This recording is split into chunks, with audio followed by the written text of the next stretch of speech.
말씀은 출애굽기 3장 7절부터 10절까지 보시겠습니다.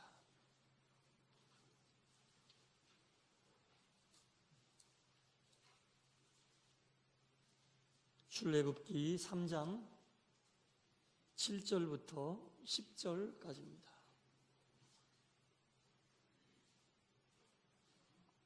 한 절씩 하나님 말씀을 교독하겠습니다.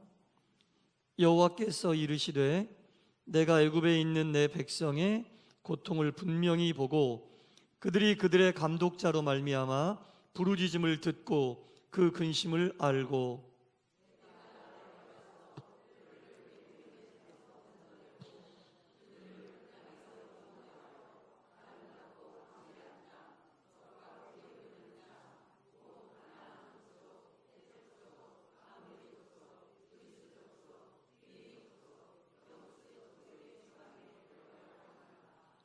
이제 가라, 이스라엘 자손의 부르짖음이 내게 달하고 애굽 사람이 그들을 괴롭히는 학대도 내가 보았으니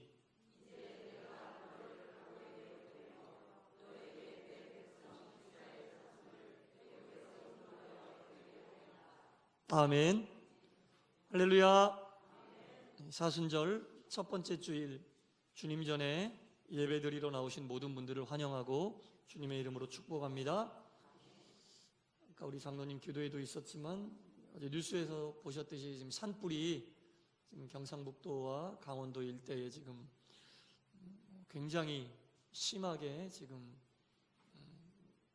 일고 있는 상태입니다. 그래서 우리가 좀 빨리 진화되고 이로 인해 피해 받으시는 분들이 좀 회복이 빨리 될 수 있도록 같이 기도해 주시기를 부탁드리겠습니다. 네, 같이 기도해야 될 때입니다. 지난 수요일부터 사순절이 시작이 됐습니다. 사순절이 시작이 됐는데 교회력으로 오늘이 수요일 날 시작한 사순절 이후 첫 번째 주일입니다. 사순절 첫 번째 주일이고, 이 사순절이라고 하는 것은 우리가 그리스도의 고난 또 부활을 기도로 준비하고 또 우리가 지은 모든 죄를 참회하면서 경건하게 보내야 되는 기간이 사순절입니다. 이 사순절은 2000년 초대교회 때부터 2000년 전에 초대교회 때부터 지켜온 아름다운 전통인데, 이게 제도적으로 자리를 잡게 된 것은 4세기경부터 이 사순절이 제도적으로 교회에서 지키는 절기가 되었습니다. 사순절은 부활절을 기준으로 앞으로 6주간 가는 거예요. 부활절을 기준으로 앞으로 6주간 가면 그때가 사순절의 첫 번째 주일인데 7, 6에 42, 총 42일 동안 저희가 이 사순절을 지키게 됩니다. 근데 이 사순절 기간 동안에는 교회에서 성도들에게 요청하기를 경건하고 또 예수님의 고난을 묵상하고 자신이 지었던 모든 죄를 참회하면서 보내야 되는 그런 기간인데, 특별히 이 기간 동안에는 우리가 금욕 생활을 하고 또 금식도 하면서 우리를 구원해 주신 예수님께 우리의 마음을 전달해 드리는 그런 기간이거든요. 근데 교회의 모든 절기는 다 주일날 시작해요. 근데 이 사순절은 수요일날 시작합니다. 그래서 지난 수요일을 우리가 성회 수요일 또는 제의 수요일이라고 그러거든요. 이 제라고 하는 것은 성경 율법서나 복음서에 보면 씻어주는 그런 상징으로 많이 쓰였어요. 그래서 제가 죄 씻음을 받는 씻김의 그런 의미로서 사용되었기 때문에 우리가 제의 수요일을 사순절의 시작으로 여기게 됩니다. 그런데 부활절부터 6주일을 앞으로 가다 보면은 7, 6에 42, 총 42일인데 초대교회에서는 교인들에게 이 사순절 기간 동안 금식할 것을, 금욕생활할 것을 요청했는데 주일날 6번의 주일만큼은 그 금식을 해제해 줬어요. 주일날 나와서 예배를 드리는 그 주일날만큼은 그 금식을 해제시켜 줬기 때문에 실제로 금식을 하는 기간은 6, 7에 42에서 6주를 빼니까 총 34번이잖아요. 34번의 금식인데 40번의 금식의 일수를 채우기 위하여 그 34번 가운데 빠지는 6번을 앞으로 이렇게 날로 세다 보니까 그 전주 수요일이 걸리게 되는 거예요. 그래서 그때부터 사순절이 시작하게 된 겁니다. 이 40일 동안 교우들이 금식하고 금욕 생활할 것을 요청하면서 총 40일을 채우기 위하여 빠진 주일의 6번을 거꾸로 가다 보니까 그 전주 수요일이 이렇게 걸리게 돼서 그때부터 사순절이 시작되었고 그날을 제의 수요일, 성의 수요일이라고 이야기하는 겁니다. 그러면 왜 도대체 이 40이라고 하는 숫자에 이렇게 교회가 채우려고 이렇게 날짜를 거꾸로 이렇게 옮겨가기까지 했는가? 예수님께서 광야에서 40일 동안 금식하셨잖아요. 그것을 모범 삼고 그것을 본받기 위하여 40일을 이렇게 채우기 위해 빠지는 날을 모두 합산해서 총 40번의 금식을 총 40일을 채우는 그런 교회의 전통이 만들어지게 된 겁니다. 그래서 우리가 사순절을 이제 보내고 있는데 우리도 이 사순절 기간에 물론 그 예수님의 사랑과 예수님의 은혜를 1년 12달 365일 하루도 잊어서는 안 되겠죠. 그리고 늘 감사하고 늘 주님 말씀대로 살려고 해야 되는데 특별히 이 사순절 기간만큼은 우리가 더욱더 우리 주님의 은혜에 감사하고 우리의 지은 죄들을 참회하면서 가능하다면 하루에 한 끼라도 우리가 금식을 통해서 우리도 금욕하고 우리도 경건한 삶을 사는 그런 시간 될 수 있기를 간절히 축원합니다. 금식은 쉬운 게 아닙니다. 금식은 쉬운 게 아니지만 우리가 마음을 표현하는 거죠. 이 형식으로서의 금식은 굉장히 위험한 겁니다. 이 초대교회에서 그 교우들에게 사순절 기간 동안 금식을 이야기하다 보니까 사람들이 금식의 본질, 금식을 내가 왜 하지? 이 의미는 잃어버린 채 형식에 사로잡히게 됐어요. 그래서 그냥 말 그대로 밥을 굶는 것이 어떤 형식처럼 되었고 그 기간이 되면 그렇게 해야 되는 건지 알고 있었거든요. 그러다 보니까 어떤 후유증이 나왔냐면은 이 사람들이요 밥을 굶는다는 게 굉장히 어떤 삶에 영향을 미친다고 생각해서 사순절이 시작하기 전에 사순절 들어가면 40일 동안 못 먹고 못 놀으니까 우리가 일정 기간 사순절 시작하기 전에 마음껏 먹고 마음껏 놀자 그렇게 해서 생기게 된 게 카니발이라고 하는 축제예요. 그래서 사순절 전 사흘 동안 마음껏 먹고 고기도 먹고 마음껏 놀자. 그래야지 내가 사순절 동안 못 먹는 것을 보상받을 수 있지 않겠는가.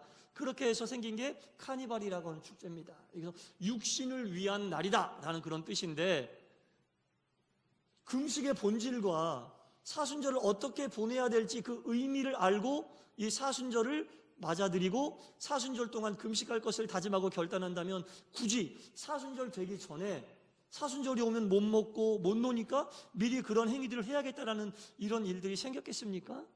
그래서 지금도 뭐 브라질의 리우 카니발이라든지 이런 모든 것들이 사순절 절 3일 동안 진행이 되고 있는 거예요. 그렇게 해서 육신을 충족시켰다고 해서 사순절 때 정말로 경건한 마음으로 금식을 하고 그랬던 것도 아니거든요. 그러니까 정말 중요한 것은 우리의 육신을 드리는데 아무런 생각 없이 그냥 해왔던 것이니까 형식적으로 행하는 그런 것들은 의미가 없다라는 거죠.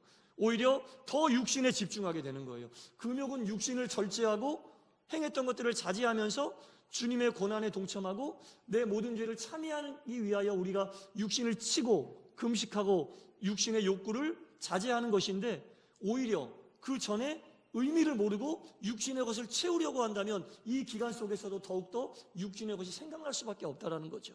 앞뒤가 바뀌어버리고 의미가 퇴색되는 그런 이율배반적인 모습이 나타날 수밖에 없다라는 겁니다.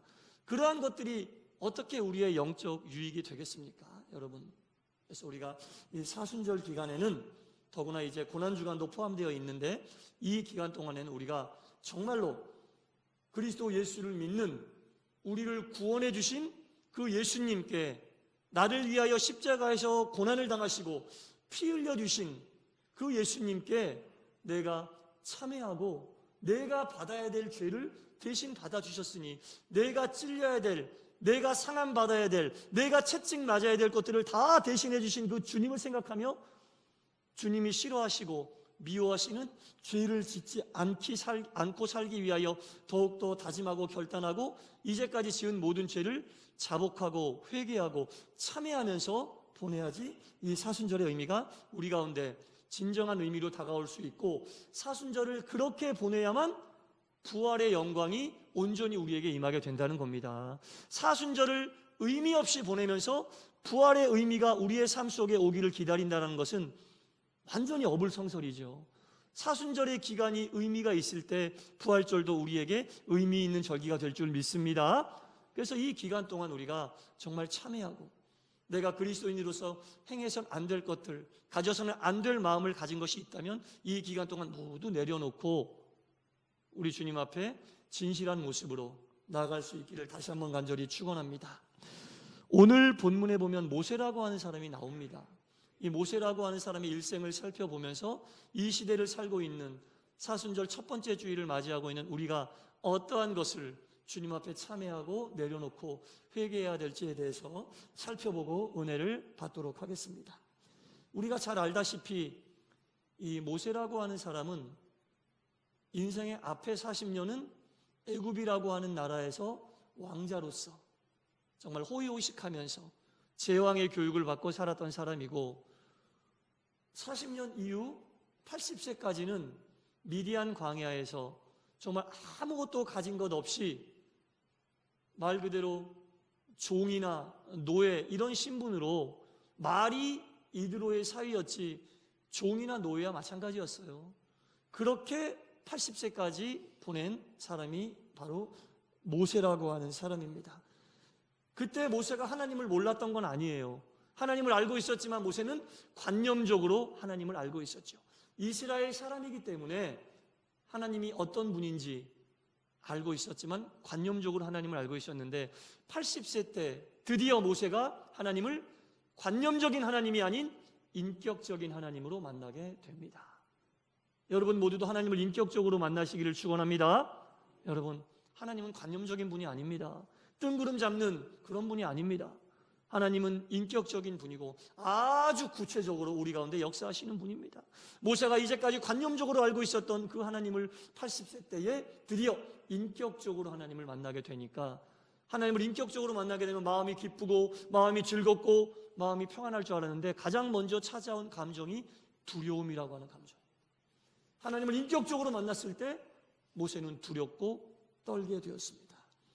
두렵고 떠는 모세에게 하나님이 말씀하셨습니다. 내 발의 신을 벗으라. 내가 서 있는 곳은 거룩한 곳이니 내 신을 벗으라. 그리고 계속 이어서 하신 말씀이 바로 오늘 본문 말씀이라는 거예요. 모세야, 내가 나의 백성들이 애굽에서 고통당하고 있는 모습을 보았다. 나의 백성들을 괴롭히는 애굽 사람들로 인하여 나의 백성들의 탄식 소리, 그 울부짖음을 내가 들었다. 내가 그들을 친히 건져낼 것이고 그 건져내는 일을 하는 도구로 너를 쓰고 너를 그곳에 보낼 것이다 라고 하신 말씀이 오늘 본문 말씀입니다.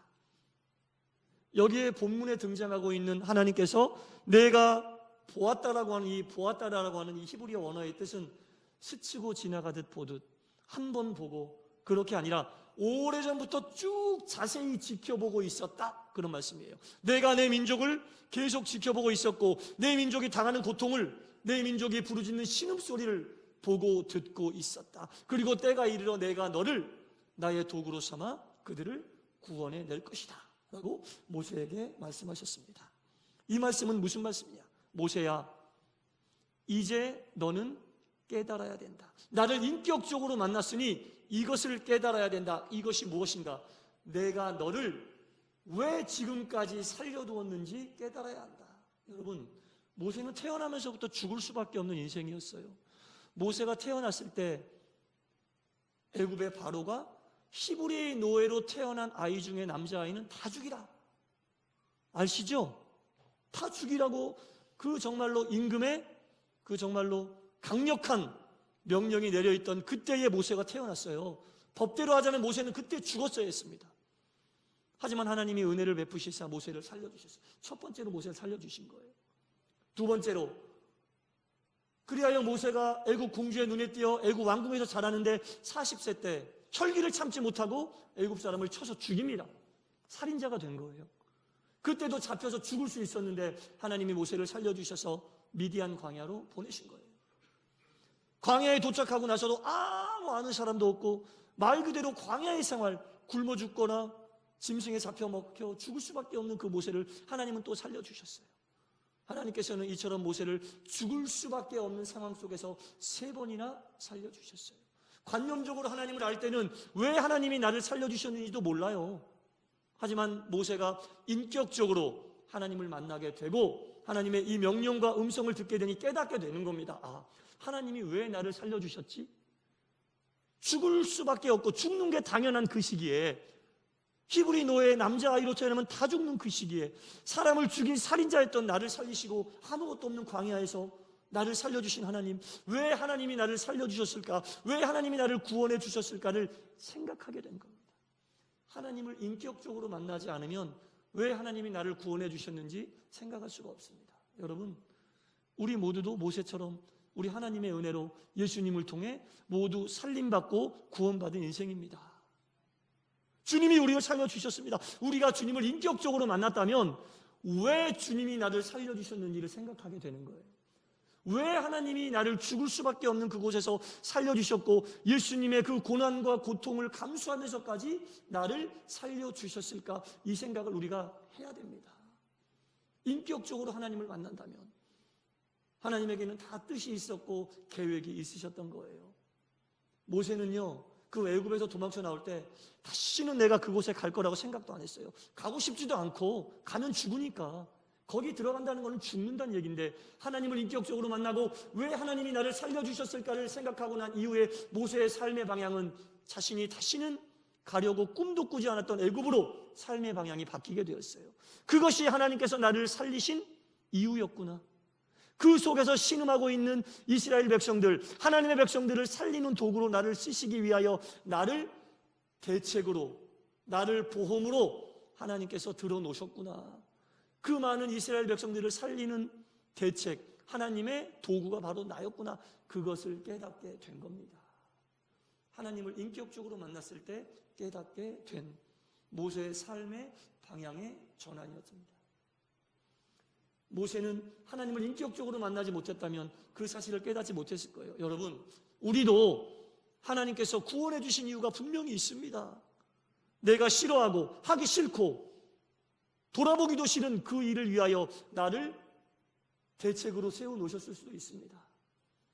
우리 가족을 위하여, 내 주변 사람들을 위하여, 내가 속해 있는 그곳을 위하여 하나님께서 나를 대책으로 삼아 놓으셔서 죽을 수밖에 없는 나를 살려놓으신 이유가 바로 거기에 있을 수 있습니다. 오늘 말씀의 제목이 하나님의 대책인데, 여러분들이 모세를 이스라엘 민족의 출애굽의 대책으로 세우셨듯이 여러분들의 가정을 위한 대책으로 세우셨을 수도 있고, 여러분들의 일터를 위한 대책으로 세우셨을 수도 있고, 여러분들이 만나는 모든 사람들을 위한 대책으로 여러분들을 세워놓으셨을 수도 있습니다.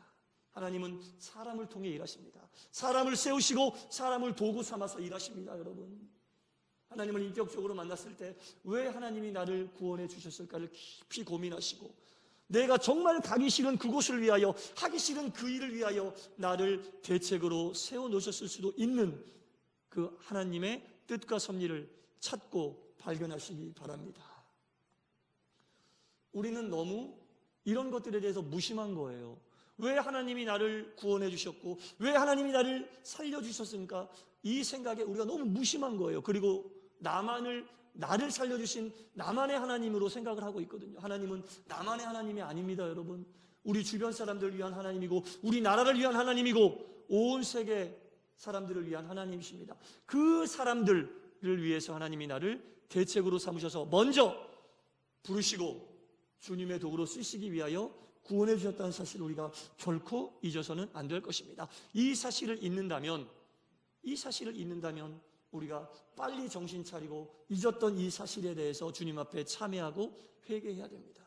하나님이 모세를 그렇게 사용하시기 위하여 모세를 살려주셨건만 모세가 하나님을 만나고 나서도 삶의 방향을 바꾸지 않았다면 그것이야말로 모세가 하나님에게 대적하는 일입니다.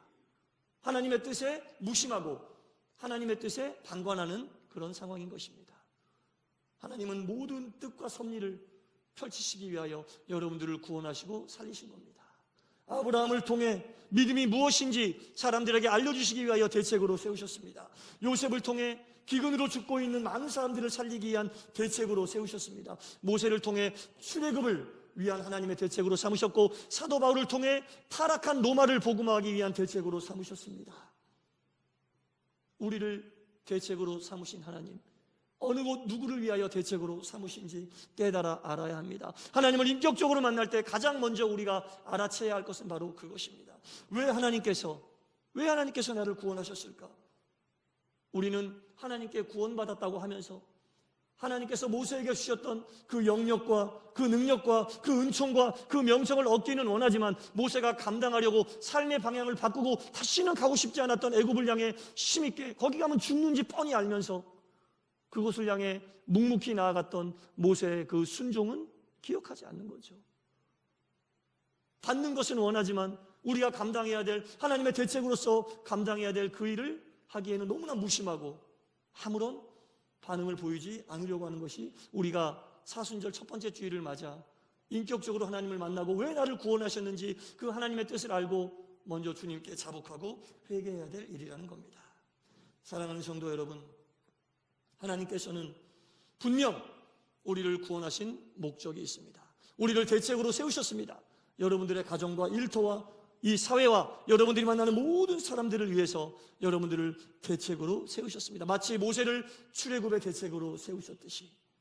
그래서 우리 모두가 이제까지 하나님께서 왜 나를 구원하셨는지 무심하고 또한 내 중심적으로 이기적인 신앙에 빠져 있었다면 사순절을 맞아서 우리가 그런 부분들을 주님 앞에 자복하고 참회하고 회개하면서 나만이 아닌 내 주변을 위한, 이 사회를 위한, 이 나라와 온 세계를 위한 대책으로 나를 세우심을 깨달아 아시고 하나님께 온전히 쓰임받고 순종하면서 하나님께 더욱 큰 영광 돌리시기를 간절히 축원합니다. 기도하겠습니다.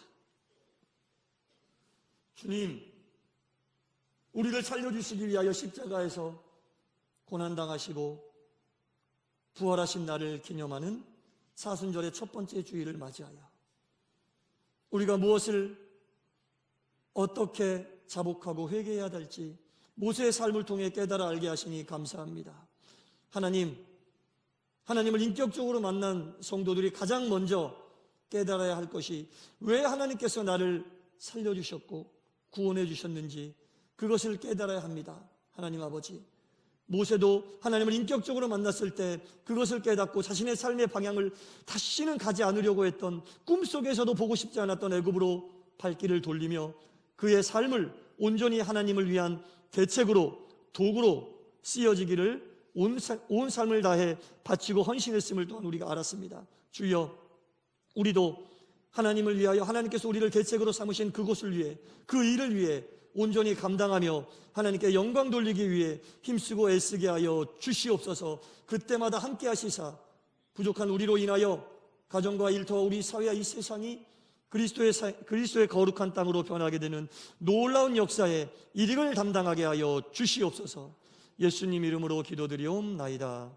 아멘.